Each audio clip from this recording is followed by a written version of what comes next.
Hey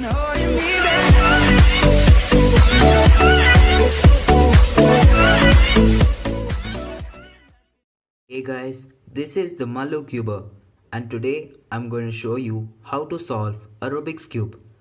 I'm going to show you an easy method which I've already used to teach many other people. So before we start solving the cube, let's understand its basic notations and its different pieces. A Rubik's Cube has three different pieces: the center, the edge and the corner. The center only has one color and the edge has two colors and the corner has three colors. It is also important that we also know the basic notations of the cube. So when I say F, turn the front layer clockwise. When I say F prime, turn the front layer anti-clockwise. When I say R, turn the right layer clockwise. When I say R prime, turn the right layer anti-clockwise. When I say L, turn the left layer clockwise. When I say L prime, turn the left layer anti-clockwise. When I say U, turn the upper layer clockwise. When I say U prime, turn the upper layer anti-clockwise. When I say D, turn the lower layer clockwise. When I say D prime, turn the lower layer anti-clockwise. Now, as we know the basic notations of the cube, let's start solving it. Now, as the cube is scrambled, let's start solving it. Our first step is to make the white cross. And to make the white cross, we get all the white edges to the yellow center, which is the opposite center of white. So now, I have the white and blue edge here. This cannot be easily inserted. So I'll turn this layer and then I'll turn the right layer so that I can insert it and align it with the yellow center. I have the white green edge here. I can do an easy turn. I can do an easy right turn to align it. And then I have the white and red edge here. If I turn it this way, I will harm the white and green edge.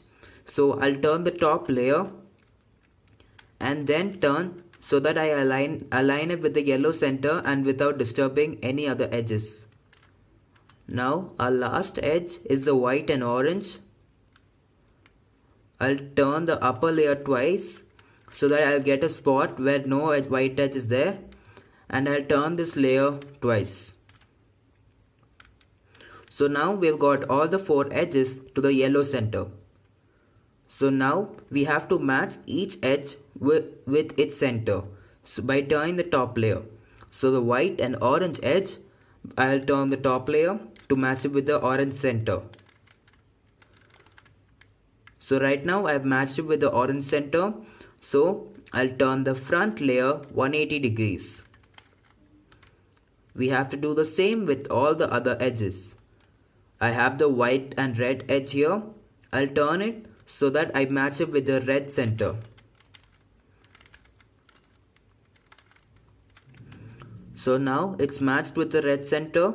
I'll again turn this layer 180 degrees. So now the white and green edge is already aligned with its center. So I'll turn it 180 degrees. And the last edge is the white and blue edge. I'll match it with the blue center.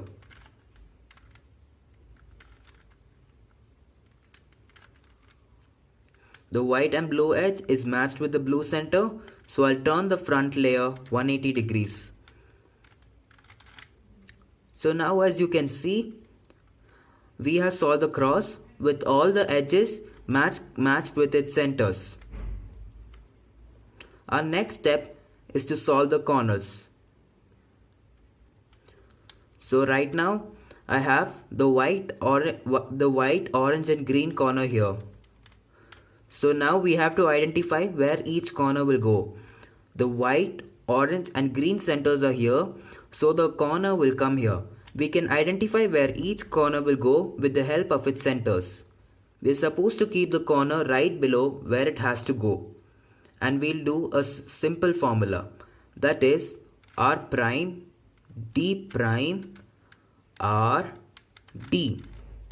R prime, D prime, R, D. We're supposed to repeat this formula until the white, orange and green edge comes to its correct place. R prime, D prime, R, D. So now the white, orange and green edge has come to its correct place. Now we're supposed to solve the whole white color correctly with all its corners in its correct place. So now I have the white, red and blue corner here. I'll see where it has to go. So the white, red and blue centers are here. So the corner will come here. I'll turn the lower layer so that I'll get it right below where it has to go. So the corner is here. I'll turn this layer twice so that I get it right below where it has to go. So now the corner is right below where it has to go, and we have to repeat the same formula. That is R prime, D prime, R, D. Right now, by doing it once, we have already got the corner in its correct place. Now let's do the same for the other corners. I have the white, red and green corner. I'll see where it has to go. So the white, red and green centers are here. I'll turn the lower layer so that I get it right below where it has to go. So now the corner is right below where it has to go, and now we have to repeat the same formula. That is R prime, D prime, R, D. Right now, by doing the formula once, we got the corner in its correct place. Sometimes we reach a situation in which the corner is already there in its correct place but is not oriented correctly. So even here we'll do the same formula. So that is R prime, D prime, R, D. R prime, D prime, R, D. R prime, D prime, R, D. So now as you can see, the corner is right below where it has to go. So now we'll repeat the formula again. That is R prime, D prime, R, D. So now as you can see, we have solved the whole white color, that is solving the whole first layer. To see if you have solved the whole first layer, you can look for the small T in every side.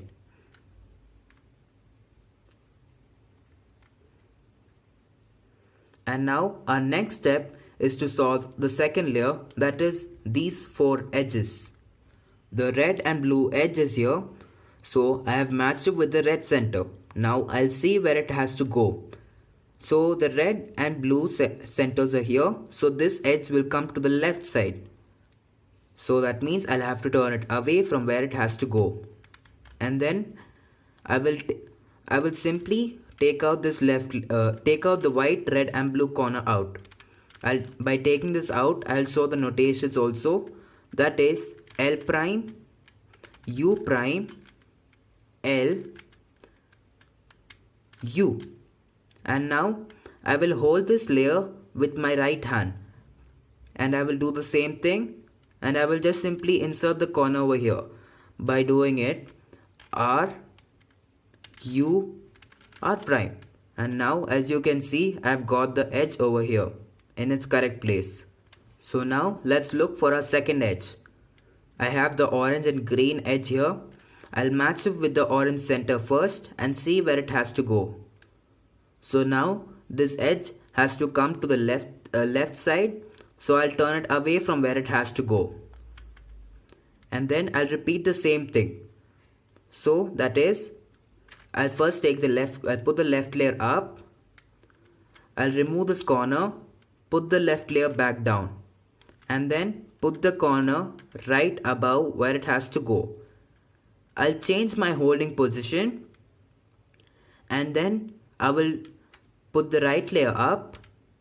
And then the upper layer, turning the upper layer clockwise, and then the right layer down. And now as you can see, I've got the edge to its correct place. Now I'll look for the other edges. I have the green and red edge here. it is already aligned with its correct red center, I'll see where it has to go. So now the green and red centers are here. So this edge will come to the right side. I'll turn it away from where it has to go. And I'll do the same thing, but except that this time I will use the right hand. So that is, I'll put the right layer up, turn it away, put the right layer back down, and the upper layer anti-clockwise. And now I'll change the holding position, and then I'll put this layer back up and insert the corner and put this layer down. So by doing this, I have also solved this edge. So sometimes we might run into a situation in which the edge is in its correct place but is oriented incorrectly. So in this, what you can do is you can match any edge over here. So right now I'll take the yellow and green edge, and then I'll turn it away from where it has to go, and then I'll simply repeat the same formula. So I'll put the right layer up, the upper layer, and then the right layer back down. So by doing this, I've only removed the corner from where it has to go. I'll turn the upper layer, so that the corner is right below where it has to go, and then by changing my holding position, I'll simply insert the corner. Now I'll show it in the form of notations. So the orange and blue edge is now outside. In the top layer, I'll match it with the orange center and then turn it away from where it has to go. And then I'll do R, U, R prime, U prime. Change my holding position. But as this is my front layer, I'll be telling F prime, U prime, and F. I suggest that you better not go with the notations, but use it. Remember the method with the moves. So after solving the second layer, our next step is to make the yellow cross. Here we'll have 4 different cases. That is the dot, the J, and the line, and the next case we get is direct cross. So to get the cross, we have to use one simple formula here. This formula can be easily remembered as F R U R prime U prime F prime. So now we have got the J. We'll turn this layer and so that we keep it in the form of a J, that is the center and then 2 adjacent edges. We'll repeat the same formula. This formula is easy to memorize, as if the first 3 moves we do it clockwise and the next 3 moves anti-clockwise. So let's do it again. That is F R U R prime U prime F prime. So now we got the line. We'll repeat the formula again. So that is F R U R prime U prime F prime. And this is the last case, which is the cross. After solving the yellow cross, our next step is to align all the edges. So we have to see if we have at least 2 aligned edges. We'll either have 2 aligned edges or 4 aligned edges. So right now I only have 1. So I'll turn the top layer to see if I have anything else. So now I got 2. I'll keep these 2 aligned edges, one at the back and one at the right. And then I'll do another formula, that is R U R prime U R U2 R prime. This is another simple formula to memorize, as you can see how the corner comes through the whole layer and comes back to its place. And now when you turn the top layer, you'll have to turn the top layer to see if all the edges are aligned. If the edges are not aligned, you'll have to repeat the formula again. So now as you can see, all the edges are aligned. And our next step, is to solve the whole yellow color, and we'll use the same formula that we used to solve the white corners, that is r prime d prime r d, r prime d prime r d, r prime d prime r d, r prime d prime r d. Now as you can see, the yellow corner is solved, but everything else has got scrambled. So make sure that you only use this layer and you don't mess up on anything. You have to use the formula correctly. And now I'll turn the top layer so that I'll also use this layer to solve this corner. And I'll do the same formula again. R prime d prime r d, r prime d prime r d, r prime d prime r d, r prime d prime r d. Make sure you don't miss this move before getting out your next corner. So now I have the last corner here. I've turned it so that I'm using this layer again, and that is r prime d prime r d, r prime d prime r d, r prime d prime r d, r prime d prime r d. And now as you can see, our whole yellow color is solved, and the first two layers are also solved correctly. So now we'll turn the top layer so that all the edges are matched. So I'll turn this layer, it's not matched yet. I'll turn it once again, and now as you can see, all the edges are matched. Our next step is to get all the corners in their correct places. The yellow, blue and orange corner right now is already there in its correct place. So I'll make sure I take a corner which is not there in its correct place. So I'll simply take this corner out by using a simple formula, r prime d prime r. And now as you can see, I've removed this corner from where it was. I'll see what the color of the corner is, yellow, red and green. So right now I can identify where it will go with its edges right now, because I'm turning the top layer. We have to make sure that we only use this layer. So the red and green edges are here, so that means this corner will have to come here. I can simply insert it like this, and while inserting, another corner comes out, and now the color of this corner is yellow, orange and green. I'll turn the top layer once again to see where it will have to go. The orange and green edges are here, so I can simply insert it by doing the same formula, that is r prime d prime r. And now I have another corner here, that is the yellow, blue and red. I'll see where it has to go between the blue and red edges. So the blue and red edges are here, and I'll simply insert it by putting the right layer down and making sure that I'll only use the right layer, and then turn the lower layer, putting the right layer back up. And now as you can see, we have solved the cube.